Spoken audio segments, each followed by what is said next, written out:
이창용 한국은행 총재는 하느니 주도하는 태형건설 구제책은 없을 것이라고 못 박았다. 특정 기업 또는 산업만 대상으로 하는 시장 개입은 부적절하다는 것이다. 이 총재는 또한 건설업계의 부동산 프로젝트 파이낸싱 부실 리스크가 시장 전반에 위협을 가할 때는 여러 방법을 사용해 대응하겠으나 현재로서는 그럴 조짐이 매우 적다고 봤다. 11일 오전 한국은행에서 진행된 통화정책 방향 관련 기자간담회에서 이 총재는 태형건설의 부동산 PF 부실과 관련해 이같이 밝혔다.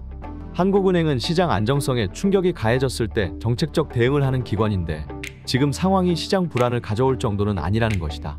이 총재는 지금의 태형 사태가 밑에 깔린 부동산 PF나 건설업이 크게 부실해질 것에 시발점이냐 묻는다면 저는 그렇게 생각하지 않는다라며 태형건설의 위기가 크게 번질 수 있다는 염려를 일축했다. 이 총재는 우량 회사채 등 여타 시장에는 태형 사태가 영향을 미치고 있지 않다고 했다. 태형건설의 위험 관리가 부족했던 점 역시 이 총재의 말에 힘을 실었다.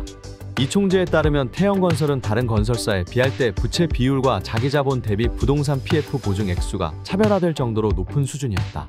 이날 한국은행은 금융통화위원회를 열고 기준금리 동결을 발표했다. 지난해 2월에 이은 8번째 금리 동결이다. 이 총재는 금리 동결 배경을 설명하며 현 상황에서 금리 인하를 논하는 것 자체가 시기상조라고 금리 조기 인하 기대에 선을 그었다. 이 총재를 포함한 금통위 위원 6명은 모두 3개월 이내에는 금리를 내리지 않아야 한다는 데 동의했다.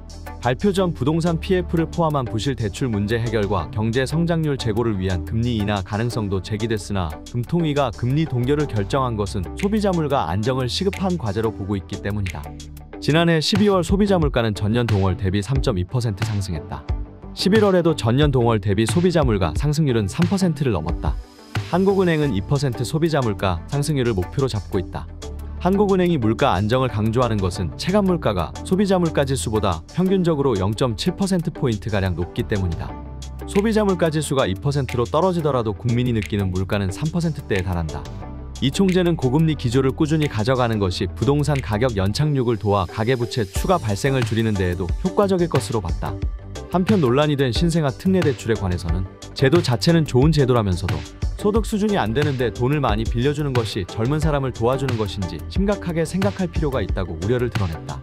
신생아 특례 대출 등의 저금리 정책 금융은 한국은행의 긴축 기조와 상반된다는 평가를 받는다.